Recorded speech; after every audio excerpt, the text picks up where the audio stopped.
love her work. So she does art in several mediums, and she's going to talk about the way that veganism influences her art. And I think Ruth's been a vegan for quite a long time at university. Yeah, I'll talk about that. Oh, quite interesting, yeah. Okay, so I won't say too much more, apart from the fact that there are cards from Ruth for Ruth up the front here, and you can join her mailing list if you want to.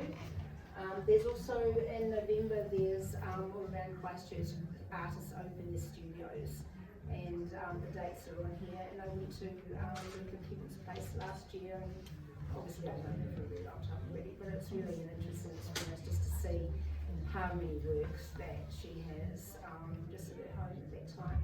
Anyway, thank you so much, Ruth.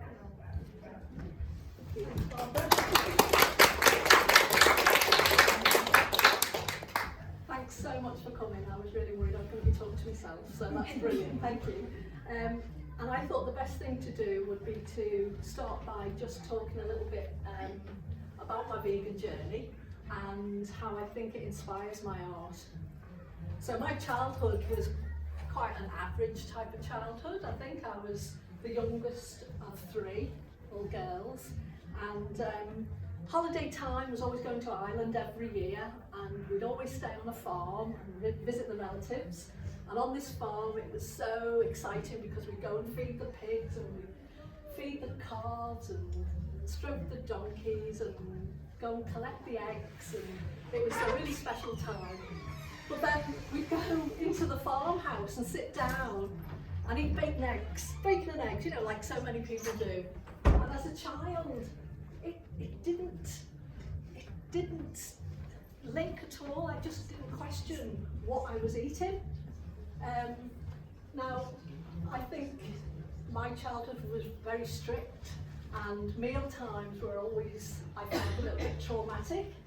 You always sat at a table and you always ate what was put on your plate. If you didn't eat what was put on your plate, you didn't leave the table. It was, you know, and I found that really difficult. Not that I didn't like the taste of meat. I didn't like the texture. It was the texture. And so I would sit there and try and eat it until I ended up a bit like a hamster with it in my cheeks, until I could convince them that I had swallowed it. I really have. And can I get down from the table? And then I was able to get down from the table and then just go and get rid of it. I mean, you know, it's awful when you think back to how it was. My art, sort of running alongside that, was always just to disappear into my little place and draw and write little bits of poetry and illustrate things. And I was very lucky at school, loved art, music, cookery and sport. I think they were my things that got me up in the morning and to school. Yeah, and then I went to college for 2 years studying art, and it was a great time because you're sort of 16, 17, and I was able to experiment with different art forms. And you know, at that age, you're like a sponge, aren't you? You just absorb everything. And I still, after that 2 years, I didn't feel ready for work. I convinced my mum and dad that I still wanted, I didn't know what I wanted to do, but I just needed to do something else before actually getting into the workforce. So I was able to go to Teesside and study 3-dimensional design and interior design for 3 years. And there were grants then, so I was able to do it. And I feel very lucky that I was able to do that. But it was actually the first year of that study that I lived with a group of people in a house, and it was 1982. And I don't know whether any of you in the UK remember back then, there was a new TV channel called Channel 4, and they were renowned for showing sort of risque, little bit, you know, challenging things, and they would put a red dot in the top of the TV screen. Anyway, they were going to show this, the Animals film, and I don't know whether any of you have seen this, the Animals film. So we were going to sit down, we had a little portable black and white TV and we sat down to watch this animals film, thinking, I don't know what we were thinking, but we thought it was going to be interesting. Anyway, this programme came on, and you know when you're watching something and you cannot believe what you're watching. I mean, all it was undercover footage of what actually happens to enable us to have those animal products on our plate. That's all. That's all it was, just undercover footage. I just couldn't carry on watching it to the end. I had to leave it. And then the next day, I spoke to the others and I said, my God, what did you think? And they said, oh yeah, obviously it's terrible. We'll demonstrate and try and make their lives better for the animals, and we'll protest. I thought, yeah, we'll make their lives better and then just kill them and eat them. And that wasn't good enough for me. It just didn't sit right.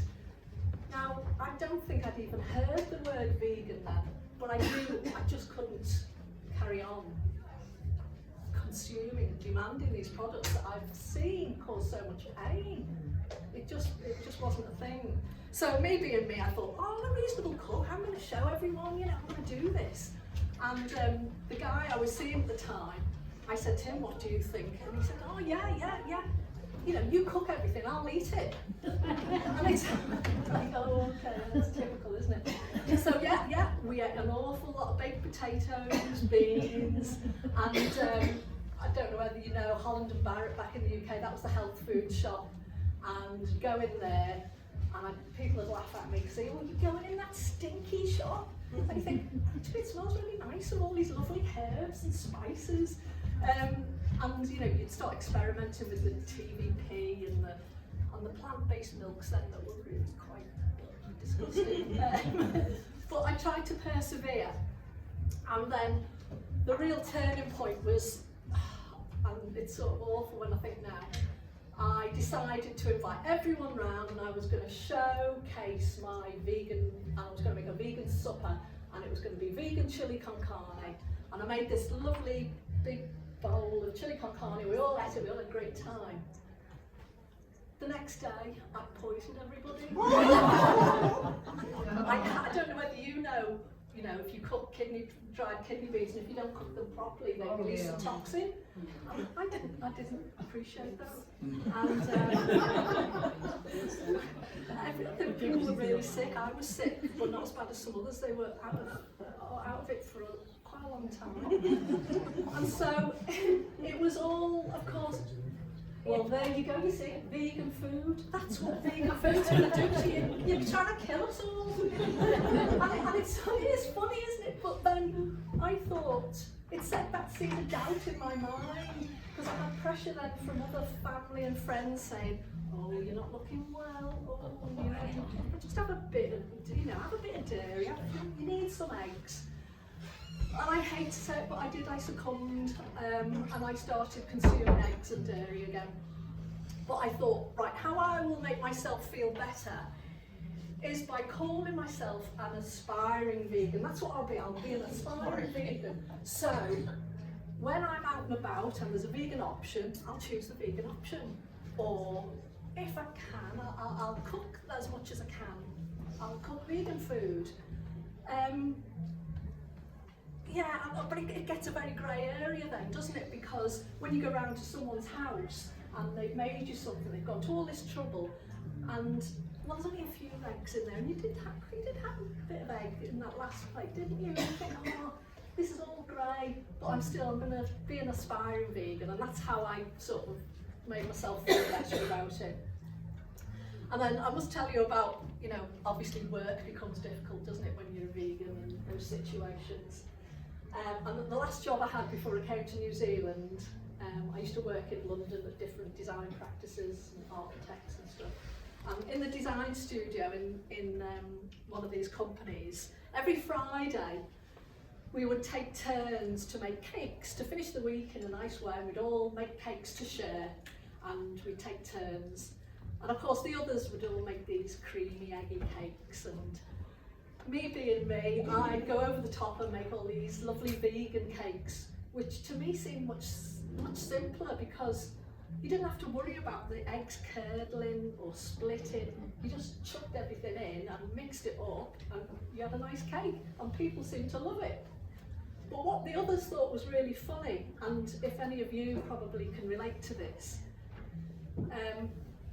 people thought it was funny that I wouldn't have their creamy eggy cakes, but they would present me with a pineapple. There you go, you have the pineapple. And and everyone would laugh, because everyone would think it was so funny, because she's funny, isn't she? Here's a pineapple. Or the next day, someone would give, the next week, they'd give you a melon. Or, all these things that you think, oh, and you'd have to laugh, but inside it wasn't funny, because they were just taking the piss, and all having a good laugh from it. Anyway, that was my sort of last job experience, just like, keep your mouth shut. You don't want to be that sensitive, serious person. We emigrated to New Zealand in 2006, and we went to Auckland first. And that was a really special time. Kev, who's here, my other half, he got contract work and left me and my little boy then, Jay, who was about 4 then, and we had to fill our days up, and we decided one day just to go to the local park in Albany, in Auckland. And we were just messing about, and we went into this park, and we couldn't believe it. There were these 1-2 ton blocks of stone that and the artists had carved them all, and they were magnificent. Now the artists had finished and they were gone off and had their farewell party. So me and Jay were picking the bits of stone from around the sculptures, and we took them back to the rental, and we decided to get some little nail files and an old screwdriver and an old knife and stuff, and we started playing with these bits of stone. And there's not many times in your life where you get this really, really special feeling, and I couldn't believe the shapes that were coming out of the stone, just simple. And I thought, all I am doing is removing material. That's all I'm doing. I'm not doing, it doesn't feel anything else other than taking away. And then I'm ending up with these lovely forms. And so this all sits inside you, doesn't it? When you're doing something, I thought, right, when I get the opportunity, I'm gonna have to investigate this more. So 6 months later, we moved down to Christchurch, and Kev went and got work and went off. Jay started school. I thought, now's my opportunity. I can really see where I can take this. And it was brilliant because, I started, I don't know whether any of you remember the Vegan Expo at Shirley School, where we used to have, and I had a little stall there and people bought little pieces of work. And then I started exhibitions and a few galleries. And the biggest turning point was when I went to the Arts Centre weekend market just before the quakes. And it was wonderful because people really, really liked what I was doing. And it was exciting because they were giving me their money to have my work, And while I was sitting on the stall, people would come and watch, and I'd usually be just sketching or whatever. And they were looking at my sketches and saying, well, I'd like that, how much is that? And I was thinking, well, I've always liked to paint and draw and stuff, so I must start playing with paint a little bit more. And so that started something really special again, because at college and I used to like watercolour, but it was very strictly done, and whereas now I could just, for my own enjoyment, just play with the paint. So the way I started painting was just to get the watercolour and let it just do whatever it wanted to do until it dried into forms. And it starts out generally imaginary landscapes, and then you let them dry and then see what you're seeing when you look at something, and then the story starts to happen, and then you realise, oh, and I can see this, and then you go off into your own world, you really do. So while all that's going on, I'm still an aspiring vegan, by the way. Yeah, a bit of a joke. And then the Vegan Society organised a talk by Will Tuttle, and he was promoting this book, The World Peace Diet. Now, I dragged Kev along and another friend, didn't I? And we listened to Will, And you know, when you listen and you think, this is a no-brainer. I don't want to be in this grey area anymore. I want to be vegan. I think this was 2011. You know, I need to be honest with myself. I'm not in a happy place where I'm saying one thing then doing another. I'm a hypocrite. And I don't like that feeling. So I came home with Kev that night, and I remember the conversation so clearly. I said to him, you know, what do you think? Because if you're not prepared to go vegan with me, I think we might have a problem. And not really knowing what that meant, because you know, what really does that mean? But I felt so strongly about it. Now, Kev is somebody who he'll just listen, not commit. Because he is somebody who could go to the fridge. He loved cheese. He could go to the fridge and just take a big chunk of cheese. I could never do that. I could do it with chocolate, but I couldn't do it with cheese. He could do it with cheese. And so it was a big deal for him. And a few days went by, and then I discovered he was starting to experiment making plant-based cheeses, and that meant so much to me. And some of them were good, weren't they? And some of them not so good. But it was that time when the commercial cheeses were just coming out, so it sort of satisfied that thing if people, you know, wanted that cheese fix so much to a point. So that was a really special time, but that Will Tuttle was the trigger for me. And I think around that same time, my painting started taking on a definite theme of art with a message more so. So I would do, as I said before, just start with an imaginary landscape. And I think the first one that sort of came out was this time for change.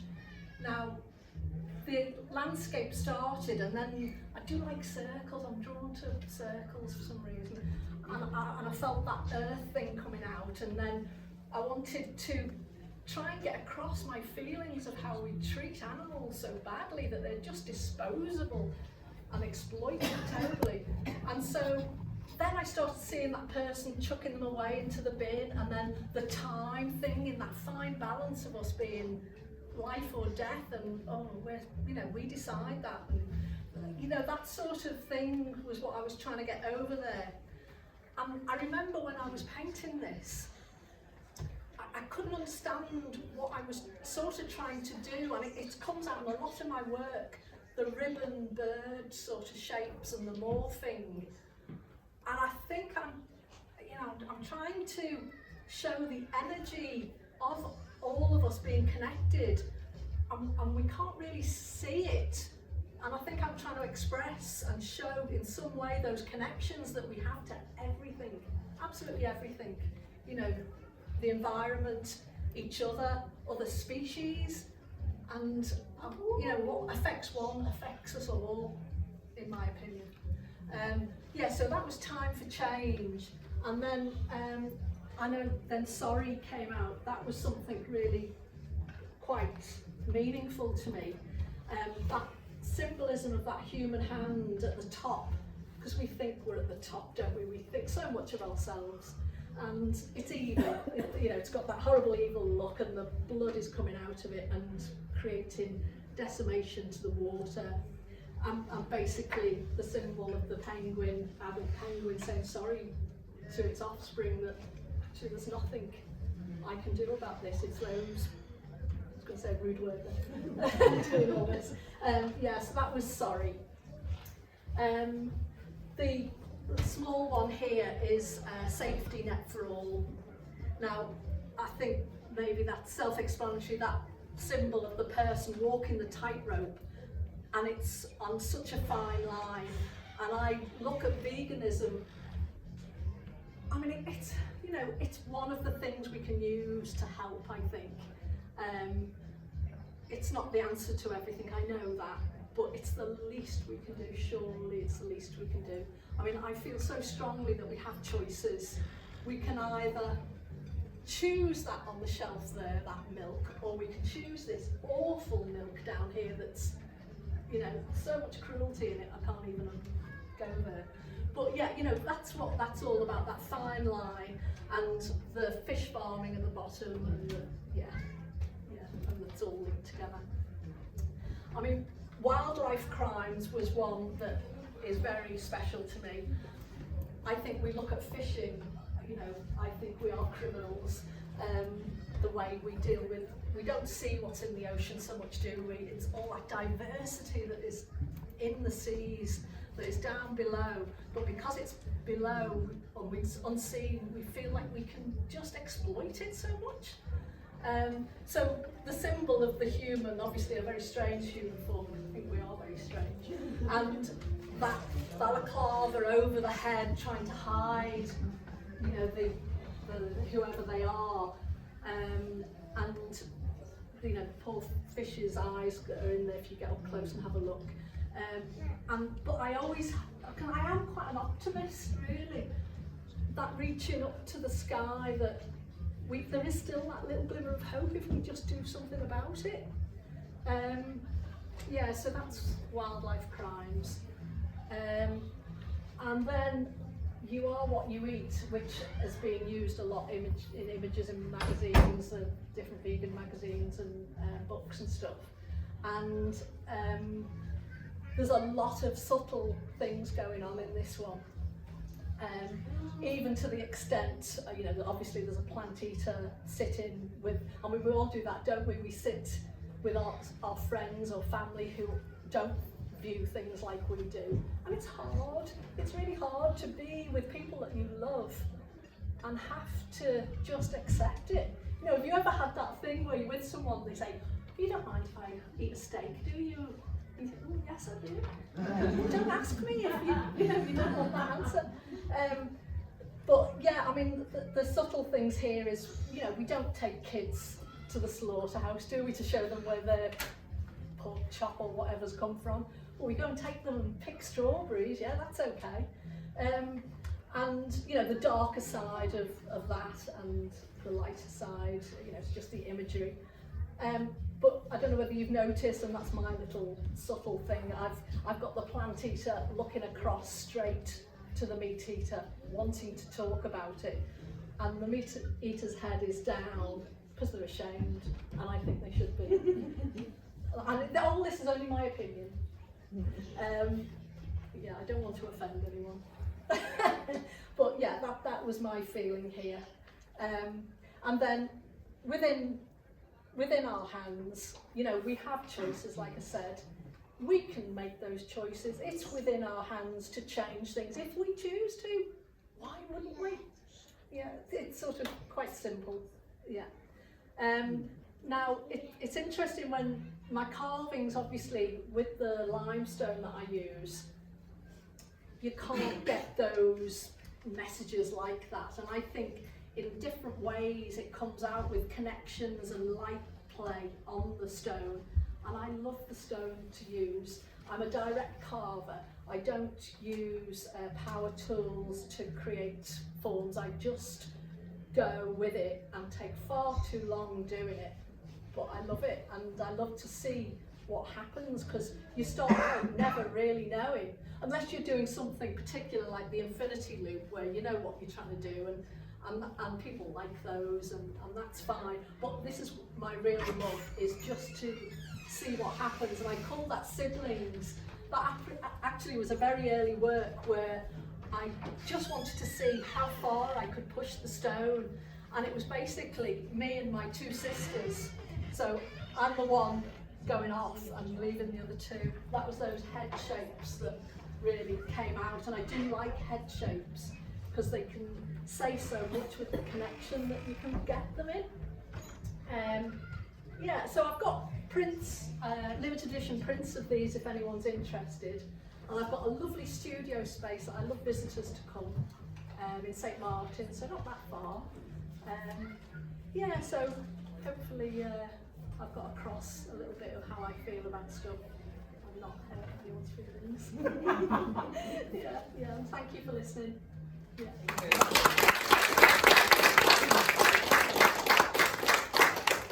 Thank you. Did anyone have any questions? Oh yes, sorry. I do like questions. Yeah, because I'm quite happy. Yeah. Anything. Where do you see going for the future? Where do I see? Yeah.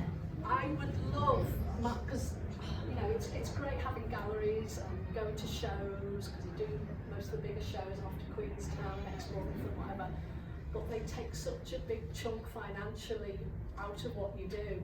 I would love to grow my business directly, so people come to me directly and don't feel pressured to buy, just come and see and view and discuss. I mean, I love discussing what, well, you probably realise, I love discussing what I do, because I don't always know why. I mean, you know, I've been to exhibitions and places where you listen to people's comments about things, and I would much rather have negative comments than be ignored. Because you know, in exhibition openings and people just wander past like that, don't even look. And you think, oh. And there was one exhibition opening I remember, and I was with a friend, and we were watching a couple looking at my work, and they really didn't like it, and they kept scrutinising it and going, what was she thinking? And my friend said to me, oh, that must hurt hearing that. And I thought, well, we're not ignoring it. Okay, they don't like it, that's fine, you know. Can't please everyone. Anyway, the next minute, it disappeared off the wall, and I went to the woman who was at the desk, and she said, oh, they really wanted it. They didn't know why, but they had to have it. Isn't that funny? That really, and that taught me a lot, because I thought, it's not always maybe good, but obviously I got under their skin in some way. Yeah. So I'd like to have people coming to me regularly, because I'm open every day. I sit there and paint or carve, and people pop in if they want to. Pardon? Workshops? Oh, workshop. Yeah, I keep talking about it, don't I? About having a workshop. I never commit myself. And I've got some people who have experience working with me, don't they? Yes. And they still haven't finished, and you need to come back. Very patient. So beautiful. Yeah, because carving is a lovely thing to do. Would you agree? Yeah, And I carve outside, and we all carve together, don't we? And Get mess lost about. in it. We get lost in it, yeah. And But you are amazing how you can see how to do it. We're like, how do we do this? yeah, it's funny, isn't it? Because you do get people that quite often, they need you to actually place the chisel on to show you, because they just can't see it. You're a bit like that, aren't you? And draw the lines. And draw the lines, yeah. Whereas I'm much more, well, don't worry, just hack in and see what bits fall away, and then just go with it. I mean, that's my sort of, because that's a lovely way to work. Could you tell me the titles of those two sculptures? These are kind of cool. Oh, this is siblings.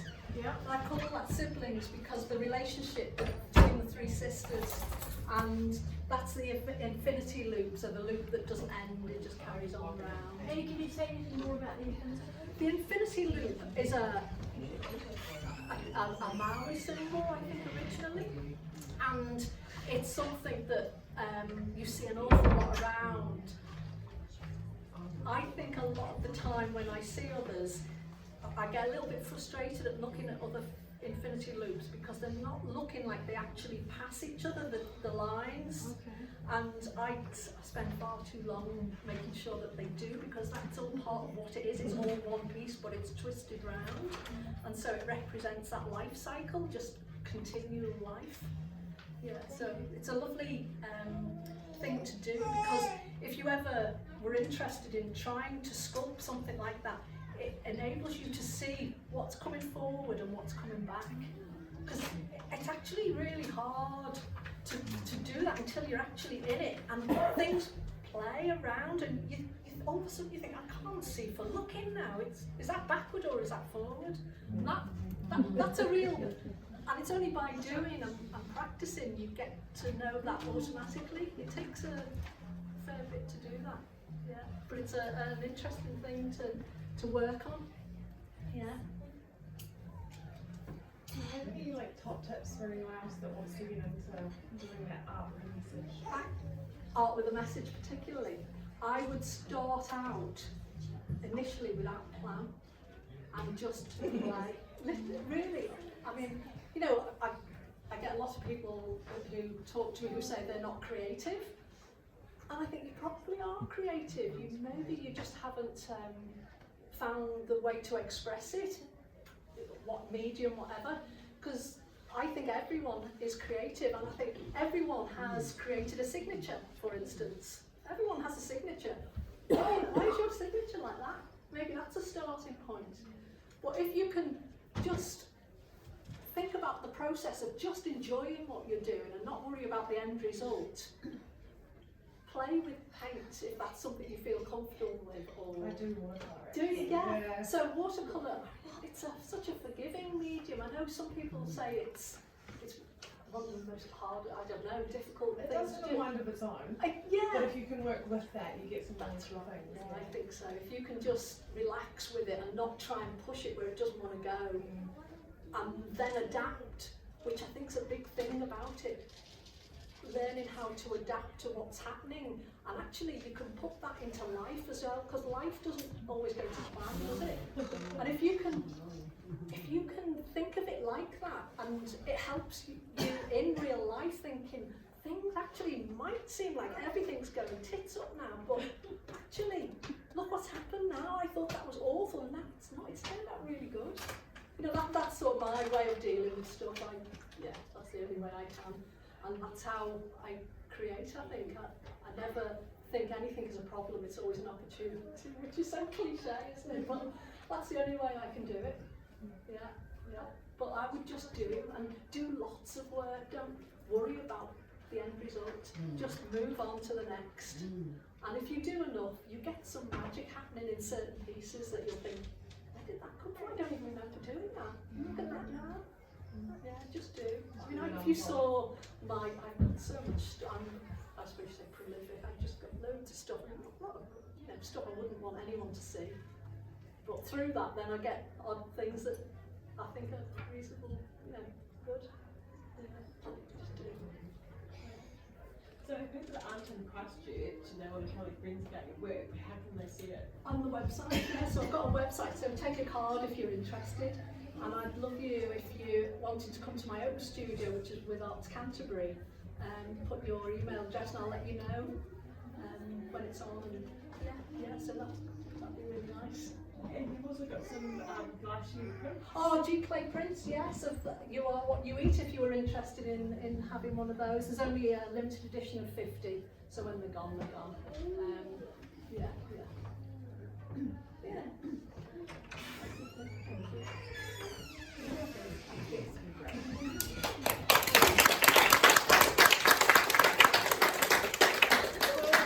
Thank you so much for coming. Some people this might be the first time that they've ever come to the night market. So it's on the last Saturday of every month. And it's open till 7 tonight. So if you haven't had anything to eat yet, you're still welcome to go out and get something. If you did find that Ruth has piqued your interest in veganism and you don't know too much about it, the Christchurch Vegan Society does have a stall out there. So you're welcome to drop by there. Also, we've got a website, Christchurch Vegan Society, and there's heaps of information on there, recipes, background, all sorts of things. But there's plenty of leaflets on the stall, and the people over there will be happy to come and go and see you. We also have a sausage sizzle out there, if you like a sausage. But there's obviously lots of other offerings on the stalls as well. So thanks for coming, and hopefully we'll see you again next time.